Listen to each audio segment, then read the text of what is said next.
अगर आप अपना पिछला 44 साल बर्बाद कर चुके हो और आज 45 के एज में खड़े हो और आप सोच रहे हो कि बड़ा पैसा बनाऊं, करोड़पति बनने के लिए अगर आप लार्ज कैप फंड में, फ्लेक्सी कैप फंड में इन्वेस्ट कर रहे हो तो आप बहुत बड़ी गलती कर रहे हो। शायद आपका अगला 15 साल भी बर्बाद हो जाए। क्यों?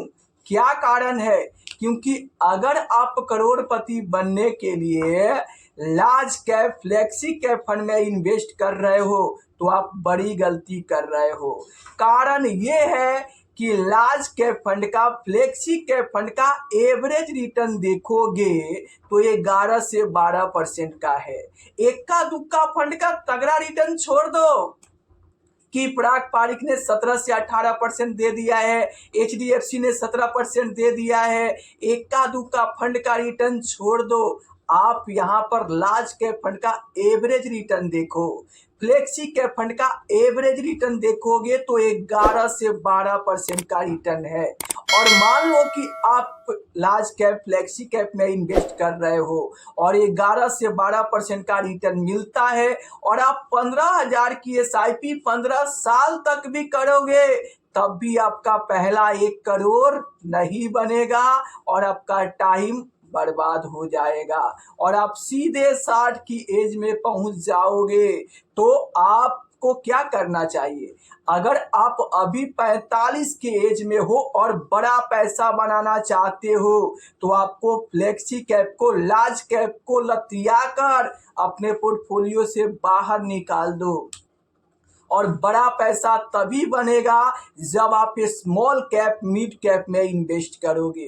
अब बहुत सारे लोग सुन के चौंक जाएंगे कि 45 के एज में स्मॉल कैप, मिड कैप बहुत ज्यादा रिस्की होता है। बाजार गिर गया तो, हमारा पैसा डूब गया तो आप मुझे कमेंट में बताओ कि ऐसा कितने स्मॉल कैप फंड है, कितने मिड कैप फंड है जिसमें इन्वेस्टर का पैसा डूबा हुआ है।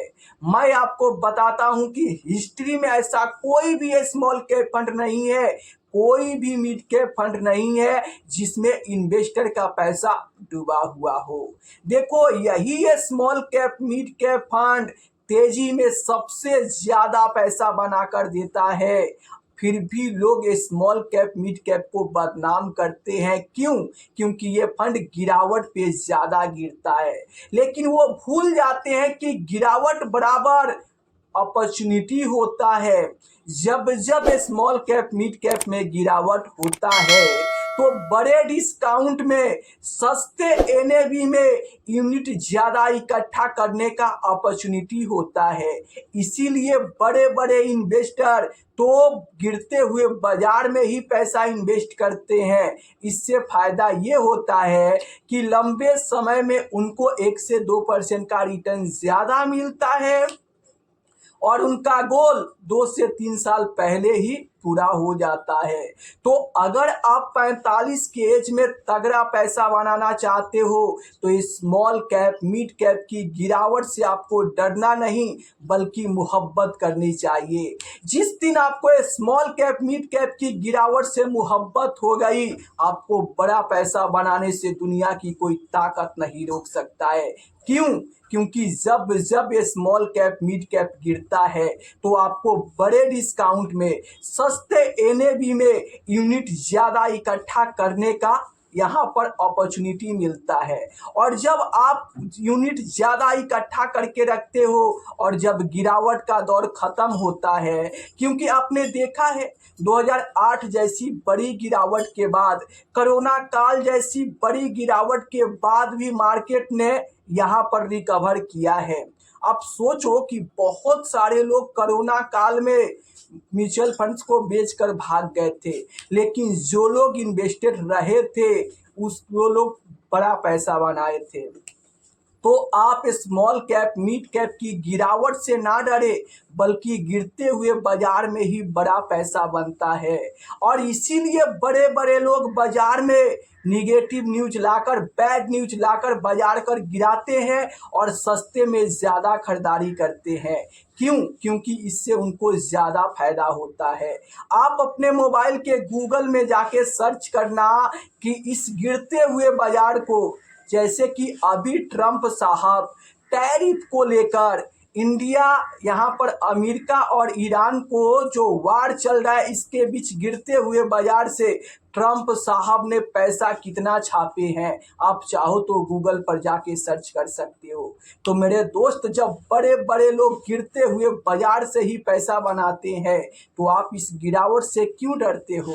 अगर आप बड़ा पैसा बनाना चाहते हो तो स्मॉल कैप मिड कैप की बड़े गिरावट से आपको मुहब्बत होनी चाहिए। और इस गिरते हुए बाजार में आपको एसआईपी के साथ साथ टॉप अप लमसम करोगे तो ही आप बड़ा पैसा बना पाओगे।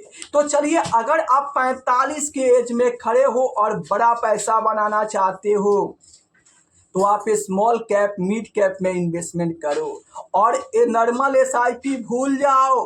क्योंकि अगर आप नॉर्मल एसआईपी करोगे, 15,000 की एसआईपी करते हो, 15% का रिटर्न मिलता है, तो अगले 15 साल में आपका 1 करोड़ बनेगा। लेकिन अब 15% का रिटर्न आपको यहाँ पर लार्ज कैप और फ्लेक्सी कैप से नहीं मिलेगा। लेकिन अगर आप स्मॉल कैप मिड कैप में इन्वेस्ट करते हो और आपका वो फंड कमजोर परफॉर्मेंस भी करता है, खराब परफॉर्मेंस भी करता है, तो भी आपको 15% तक का रिटर्न दे सकता है। क्यों? क्या कारण है? क्योंकि ये स्मॉल कैप कैटेगरी के सबसे कमजोर परफॉर्मेंस करने वाले फंड पे आप नजर डालोगे तो आदित्य बिरला सन लाइफ स्मॉल कैप फंड है। इस फंड का परफॉर्मेंस सबसे कमजोर रहा है स्मॉल कैप कैटेगरी में। फिर भी इस फंड का रिटर्न आप जाकर देखोगे तो 14.5 से 15% का रिटर्न इस गिरते हुए बाजार में देखने को मिल रहा है। अगर बाजार गिरा हुआ नहीं रहता तो इस फंड का भी रिटर्न आपको यहाँ पर 15 से 16% तक देखने को मिलता। तो आप सोचो कि अगर आप किसी स्मॉल कैप मिड कैप में इन्वेस्ट करते हो और उस फंड का परफॉर्मेंस खराब भी होता है, वो फंड कमजोर भी हो जाता है, तो भी आपको 15% तक का रिटर्न दे देता है। और अगर आप नॉर्मल एसआईपी भी 15,000 की करते हो तो अगले 15 साल में आपका 1 करोड़ कंप्लीट हो जाएगा। और आप चाहते हो बड़ा पैसा बनाना तो नॉर्मल एसआईपी भूल जाओ, आप स्टेप अप एसआईपी करो। अगर आप सिर्फ 12,500 की स्टेप अप एसआईपी करते हो और इस एसआईपी अमाउंट को हर साल 10% से बढ़ा देते हो और 15% का भी रिटर्न मिलता है, तो अगले 15 साल में आपका 1 करोड़ यहाँ पर बन जाएगा। तो इस तरीके से आप चाहो तो 12,500 की स्टेप अप एसआईपी करके 15 साल में 1 करोड़ बना सकते हो। और नॉर्मल एसआईपी करना चाहते हो तो 15,000 की एसआईपी करके 15% के रिटर्न से अगले 15 साल में आप 1 करोड़ बना सकते हो। तो आप सोचो कि अब आखिरी के जो 15 साल बचा हुआ है उसे भी आप बर्बाद कर दोगे या फिर स्मॉल कैप मिड कैप में इन्वेस्ट करके और आप अपना पहला 1 करोड़ बनाओगे। कमेंट बॉक्स में फटाफट बताइए कि अगर आप 45 के एज में इन्वेस्टमेंट शुरू करना चाहते हो तो आप क्या चुनोगे, स्मॉल कैप मिड कैप या फिर फ्लेक्सी कैप लार्ज कैप। नीचे कमेंट बॉक्स में आप अपनी राय ज़रूर बताना।